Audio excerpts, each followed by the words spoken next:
Welcome back.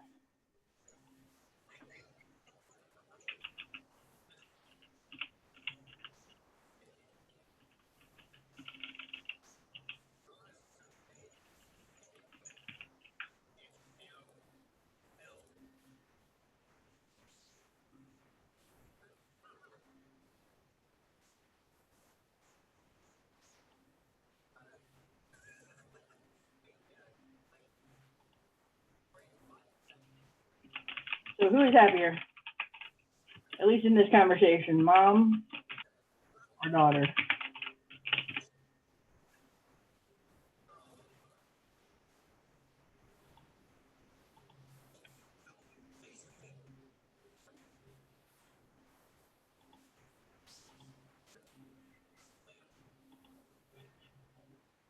Who's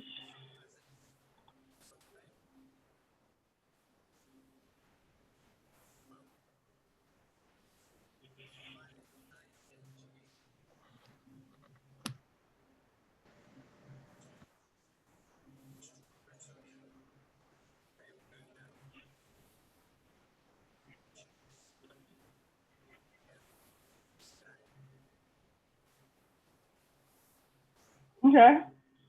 I have one vote for mom. She's living a carefree life. She doesn't care what other people think. She seems to enjoy her dumpster diving. She's enjoying eating in the restaurant with her daughter, right?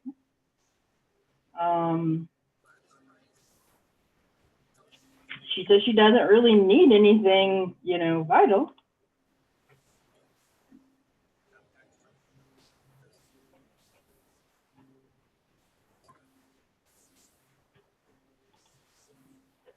Do I have a dissenting opinion? Is the wealthy person happier?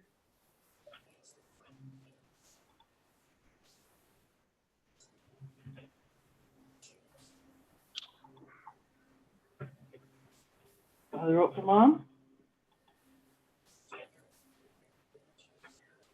Yeah, but apparently she wanted to go to the Picasso exhibit, so she went to the Picasso exhibit, right? She finds it interesting. She may not have a job, but she has the time to go there, right?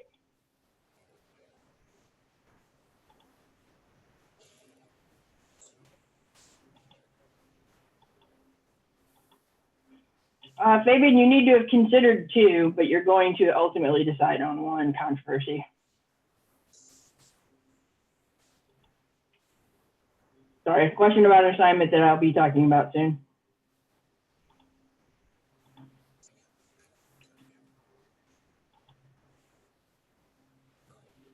Now, does society say that if you look at the definition, who's supposed to be happier?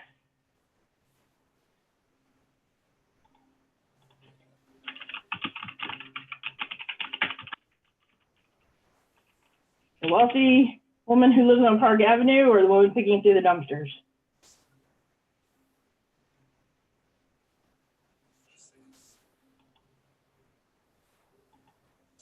Hold that thought about the assignment. We will talk about it as soon as we're finished talking about this essay, okay? And then I'll answer your questions.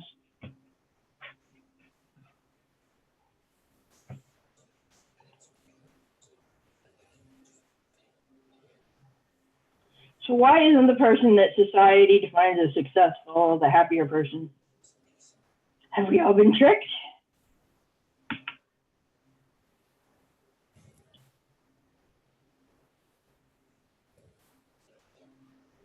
You said, why isn't the person higher up in society happier?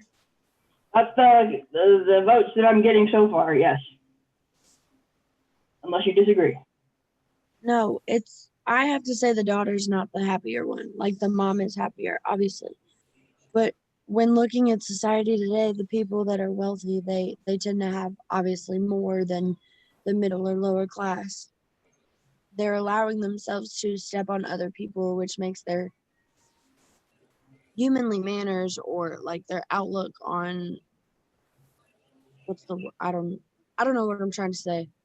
Basically, when they see other people and they step on them like doormats, like, that's why they're not happy, because they're using other people to get to their fame. Well, you think they're getting some sort of like karma bounce back? That's an interesting theory. I just feel like as humans, we all should feel for each other. Like, but as soon as you overstep that and you start using people as doormats and stepping on them to step over them, that's when your humanity kind of shuts off. Mm-hmm. But some people argue, I'll play devil's advocate here, that those people are just lazy. You know, if I have to go to work and earn money, you should have to go to work and earn money. Otherwise, I'm paying for you, right? To That live. it absolutely, that's very true. You know, people look at the world today and they're like, well, you get to sit on your butt at home while I bust my butt all day at work, and you get free stuff and I don't. Like, it's sometimes it's not fair, but you also have to look at it. If they were working, our economy would be better. Mm-hmm. If we had over half of the people that have, you know, free things in life working for what they are earning, everything would rise. Yeah, what if your definition is being happy is like her mom's definition, though, which is doing what she wants, you know, when she wants, not having a place to live necessarily, but kind of moving from place to place. Does not society generally frown upon that? Yes, it does, but also looking at that situation, moving around and living how you want to is, I want to say, more normalized now than it was in the earlier 2000s. Mm-hmm. Um, being homeless is still kind of looked down upon, but it's different if you're happy with it, I guess. If you're not out there begging people for money, it's different. It's weird because you see beggars and then you're like, well, you shouldn't be homeless. You should work for whatever you need, like blah blah blah blah blah. But if you're not out begging, like it's normal, like with quotes around, like that doesn't make any sense to me. Okay. Yeah, that sounds, yeah, reasonable. Let me ask you a question. In America, is it immoral to be poor? Is it a crime to be poor in America? I don't know what it's like in other countries. How are the poor viewed in America?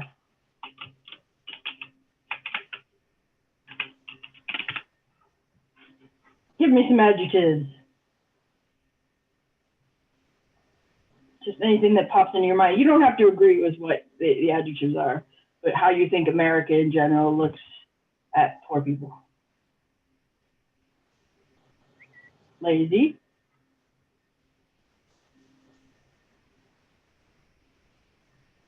Overly taxed, like they're poor because they're taxed too harshly. Okay. Uneducated.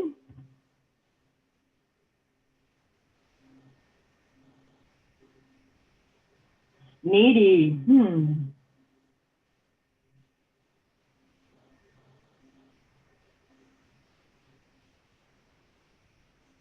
Good so far.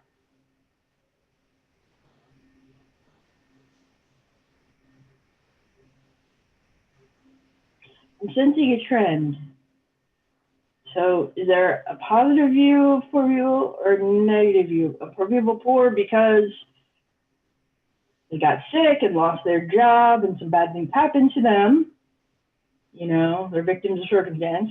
Or do we think most people are poor because they're sucking the teat of the welfare system and taking advantage of anyone they can and living off the backs of other people who are hardworking Americans?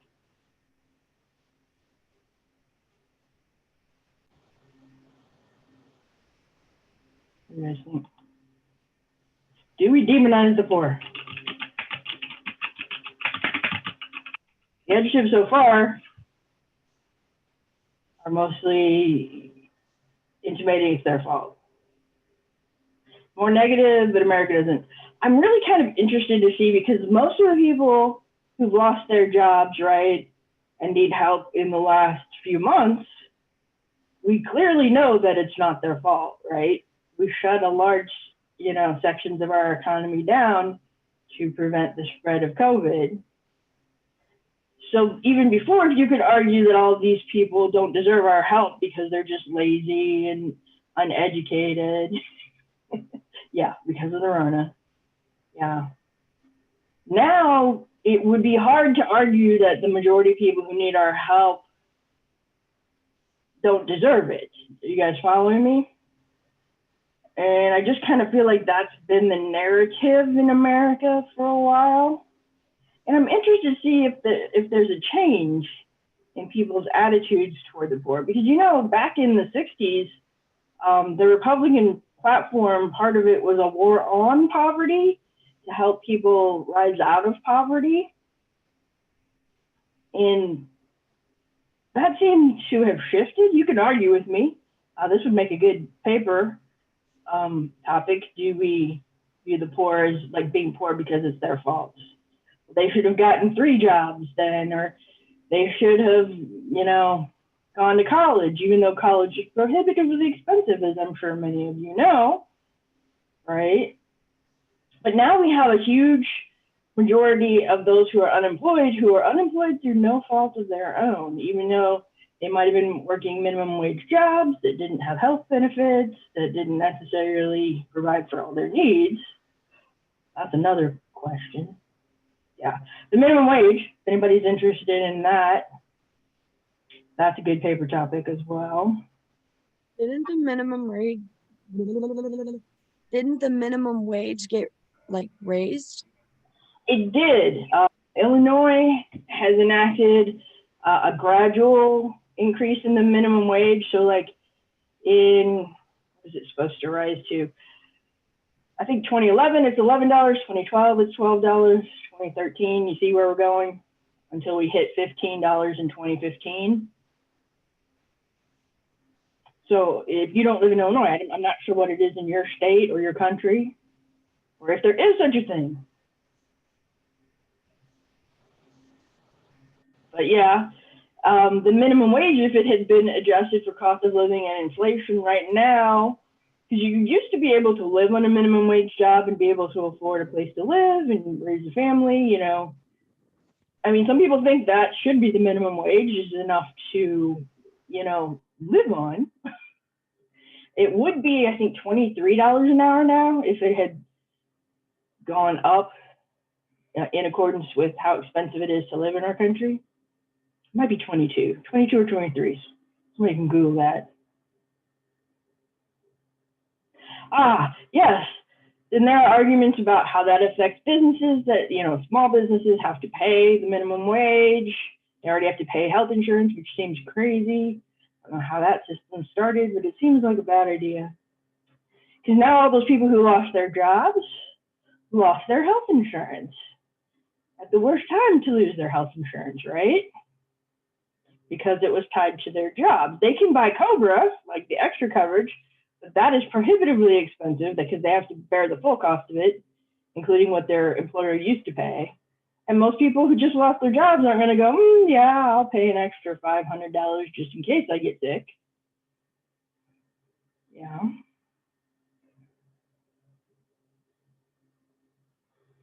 It's an interesting question. Inequality, you know?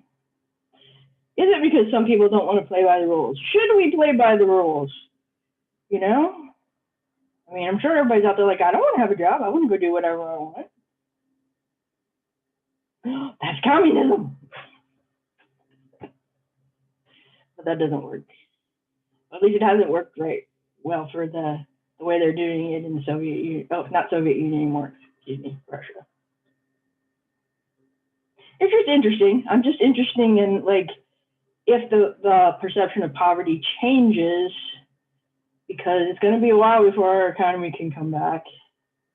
And a lot of people are out there suffering through no fault of their own. They can't blame it on them this time. So, I don't know. Some people do, you know, take advantage of the system.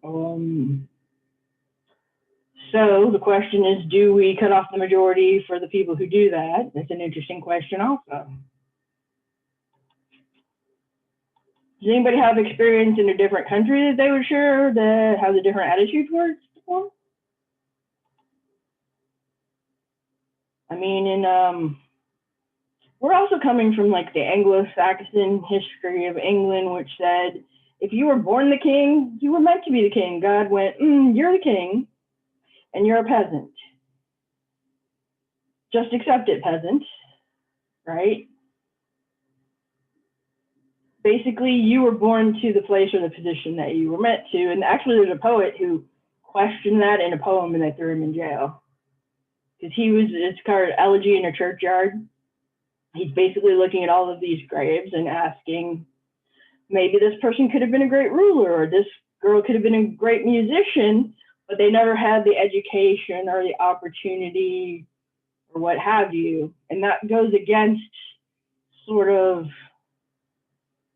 the idea that people are born into the point in life they should be. You shouldn't get above yourself. So that's sort of the, heritage of our thinking. Most of us came, from England, and then we came from European countries. I don't know.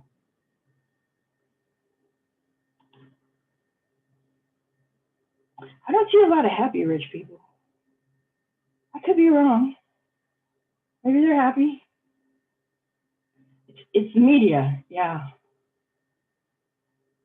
Don't see as many happy poor people either, though. She just brings up a really interesting question of like she's trying to make over her parents' lives, and they're like, we're good. So it's not because they're not happy. I mean, hey, she's got legitimate reasons to be concerned, right? Eating out of dumpsters, probably not really safe all the time.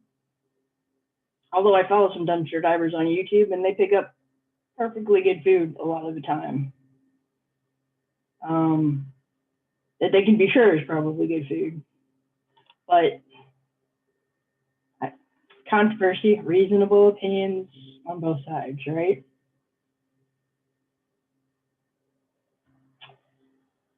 So yeah, I thought it was an interesting essay because she kind of does a self-own of like, I know I'm too concerned about what other people think of me, and then I'm really concerned about my parents, but on the other hand, they seem happy. I mean, should she try to force them to live the way she thinks is safer? What do you guys think?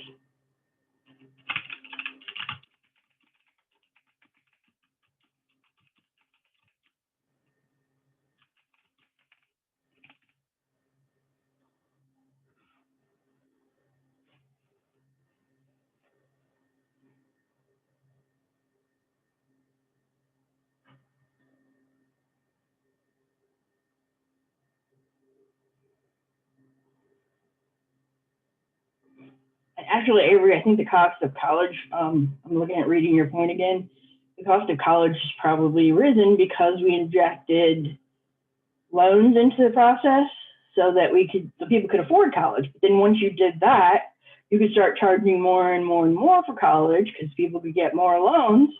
Now all of you who are children or, adults are now going into your adulthood carrying, in some cases, massive amounts of debt, right? So yeah, injecting more money does not always address the problem because I think the studies show that college costs have gone up much, much faster, like 2 or 3 times faster than they should be if they were keeping in with like the cost of living.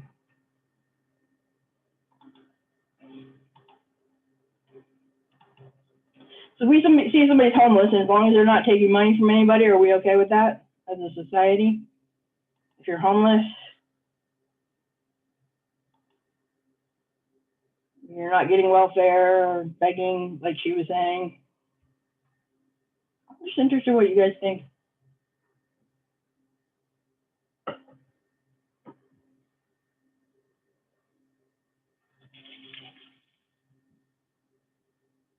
Alexa, what do you think? I think about all kinds of things. Oh, sorry. My Alexa answered.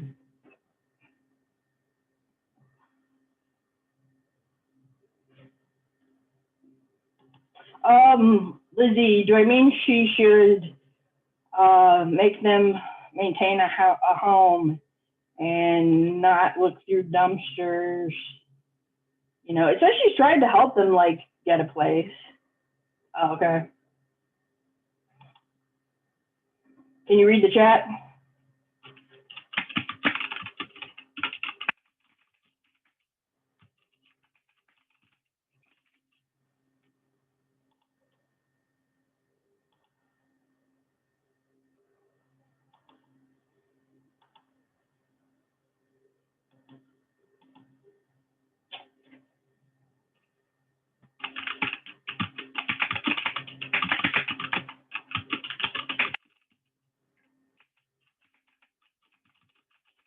Talking about living more conventionally, according to society's rules.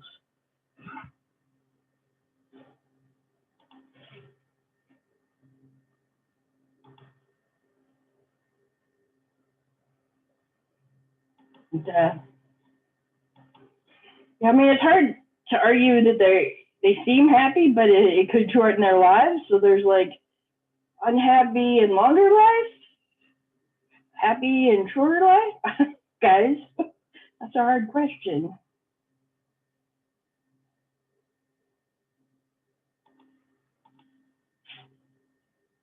Yeah, I think it's a choice we all have to make. Smoking is bad for me, but if I smoke because it makes me happy, I'm accepting the idea of a longer life to enjoy smoking or eating things that are bad for me.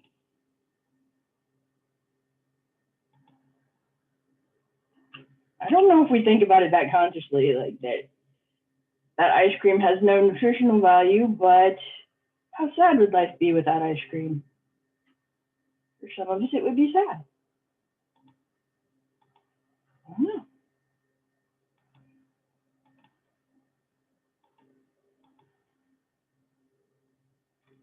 Julia, what do you think?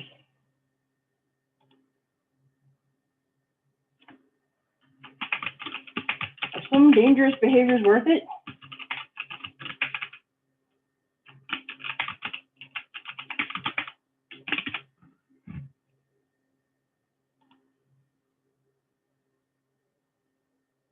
I mean, some people are like going out in public without masks, going to parties. I mean, I've seen a lot of people on TV, and they're like, "Why are you not wearing a mask?" And they're like, "If I'm meant to get it, I'll get it." And I'm just like, but if you can still go out and prevent it, I'm not sure I'm following the logic.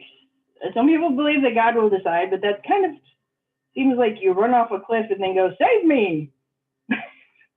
If you're there, God, right? Like, how much is tempting fate? I don't know.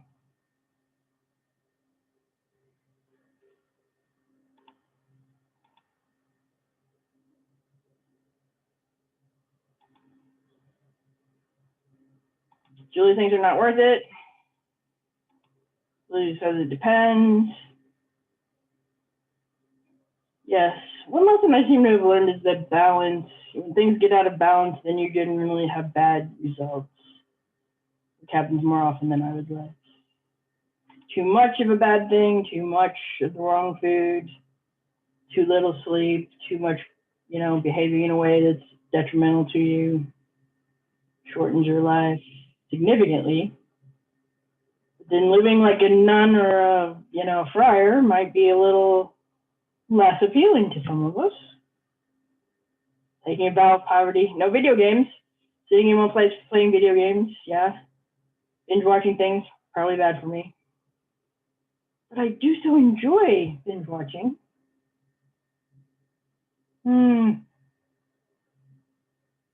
This is a dilemma. I'm not sure it's going to get better as technology advances either. There's another one, technology's effect on society. There's lots of topics you can go to for that one. Any last comments you want to make about a woman on the street?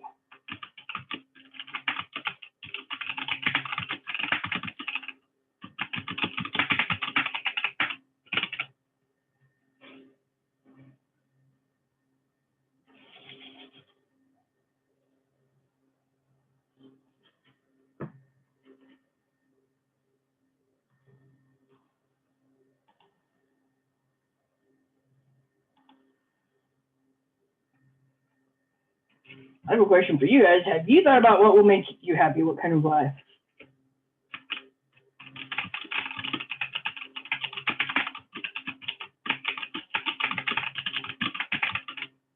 Like, do you want to make a lot of money? Will that make you happy? Some people it does make very happy. And people's definition of a lot. I mean, they've done studies that show if somebody is at a poverty level where they actually are like lacking food and sanitation and basics, right? They are less happy than people who have money. But once you really reach the level where they have the basic needs covered, people who have enough aren't necessarily less happy than people who have a lot. You know, more money apparently, at least according to that study. That's probably a competing study. Are you working toward what makes you happy? It's an interesting question.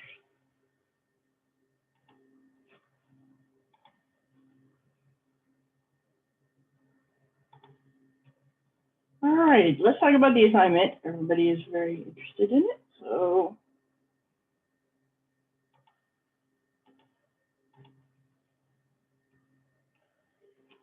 let's look at it. So hopefully you've been reading, right, about some controversial topics. Okay. So the next assignment for this Wednesday, it's a short one. I want to get an idea of what you're thinking about. So the first assignment is called the subject worksheet. Here.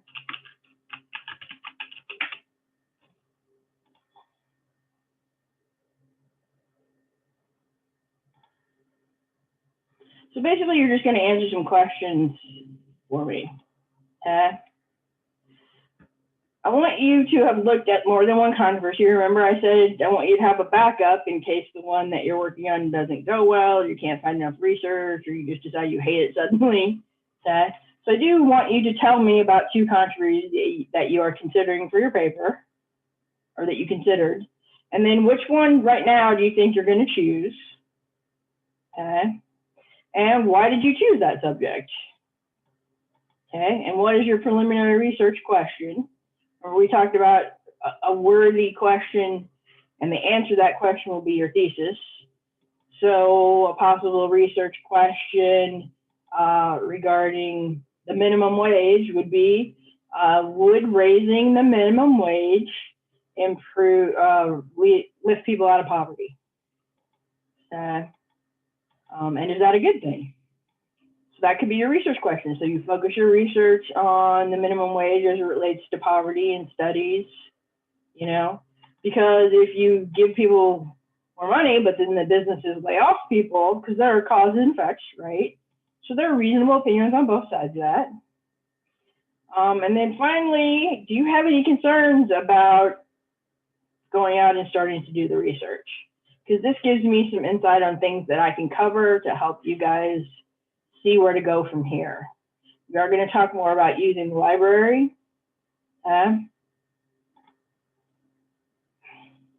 We had a question. So this is under assignments. And it's basically just a little bit of what you've been thinking about. Just a second.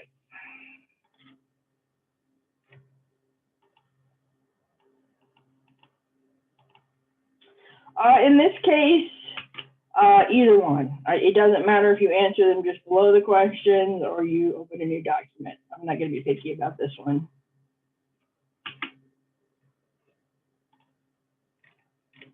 Okay.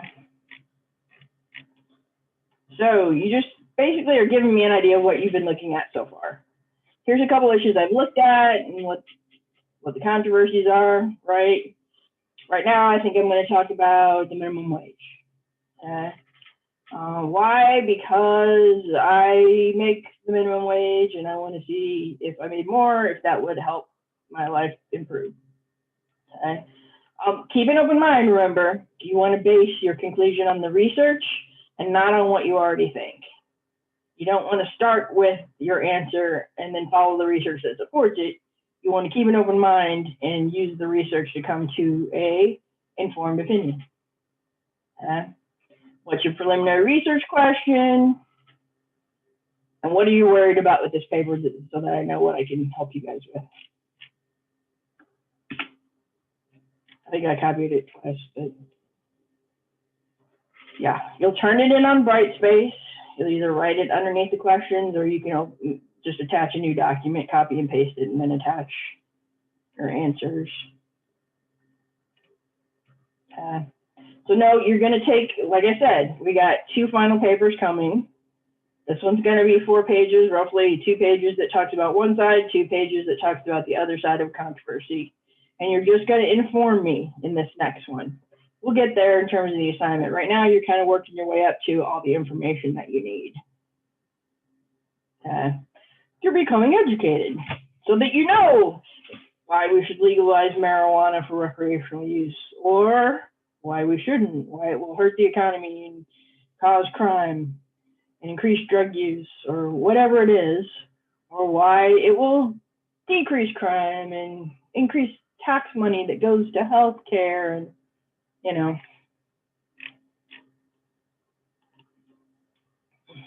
yeah, I mean, for this one, if I'm going to let you put the answers to the questions right there, you won't have to use MLA format.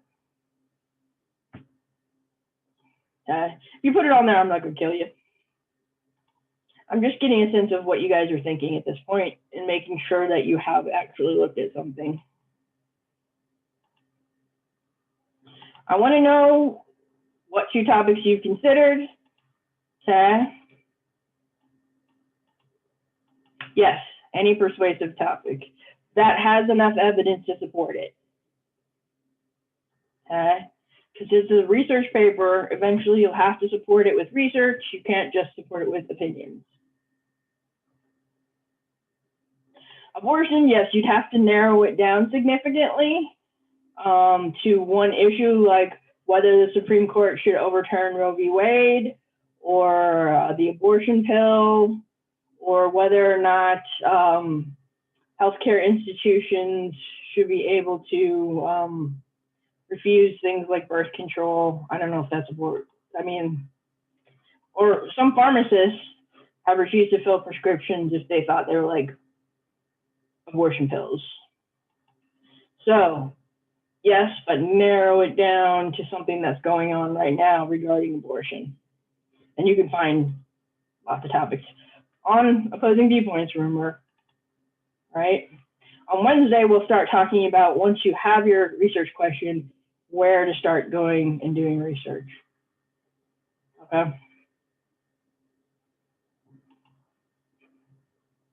So Lizzie, does that make sense? You tell me about 2 topics you looked at, and then you tell me which one you picked. Okay, cool. These are good questions to clarify. Does anybody else? So you'll take this topic for the next paper and say, here are what both sides, here are the positions of both sides. Okay. And then the final paper, you'll choose one of those positions and defend it in the paper. Everybody with me? So first, go ahead. Can you repeat that real quick, please? You're going to be informed about it and show me both sides in the next paper. And then after you've read and looked at what both sides are saying, you're going to take a position in the final research paper. So this issue will be covered in 2 papers. You will use this issue for 2 papers. One is informative, that's the next one we're doing. And you're just going to say, here's why some people think that legalizing marijuana is positive. Here's why the other side thinks it's negative. You can't cover all of it in 4 pages, but you're going to come up with maybe 3 of the most significant reasons for legalizing marijuana, 3 against it. And then you're going to look at those and go, which way is more convincing to me? And then you're going to argue for it in your final research paper.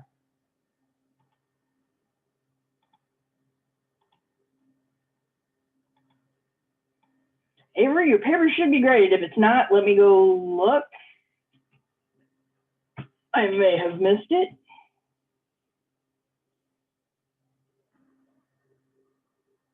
This next paper is 4 pages. The final paper will be 8 to 10 pages, but we're going to work up to it.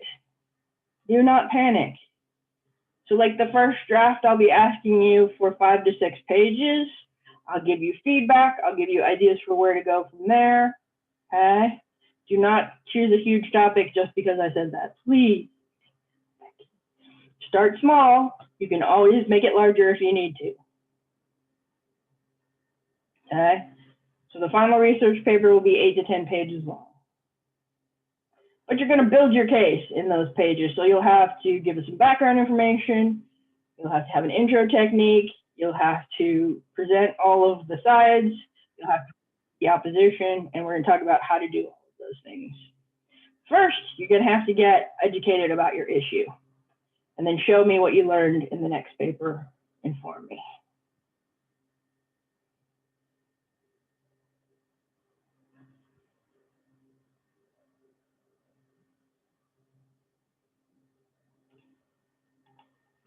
Okay?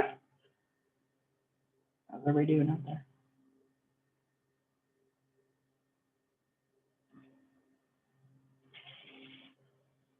So remember, I have the links on Brightspace to opposing viewpoints, to NPR, to Wikipedia, to get an overview. And now is the time that you want to start narrowing down your issue. Abortion is too big. You have to take one element of abortion, like how much should we look at Supreme Court candidates' history in deciding whether or not there's abortion. You know, there's all kinds of issues you can talk about. And they'll be divided up. Some of the perspectives will be on opposing viewpoints. Okay, then I will take a look. Unfortunately, on Brightspace, it's sometimes hard to tell. I thought I had all those done, but I will make sure it gets done.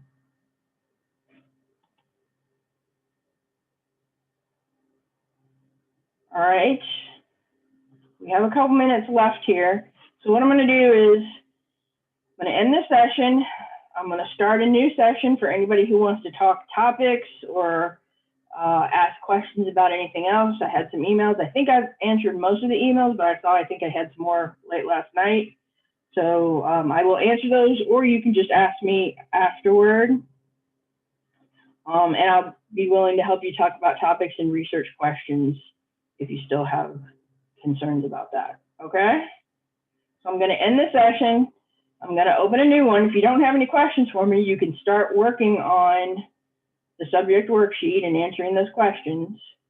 If you'd like to talk more about it, I will be here until 9:50 to discuss it with anybody who wants to brainstorm. Okay? All right then. I'll see some of you hopefully next session. Otherwise, email me if you have questions, and I will check and make sure all of the papers should be graded.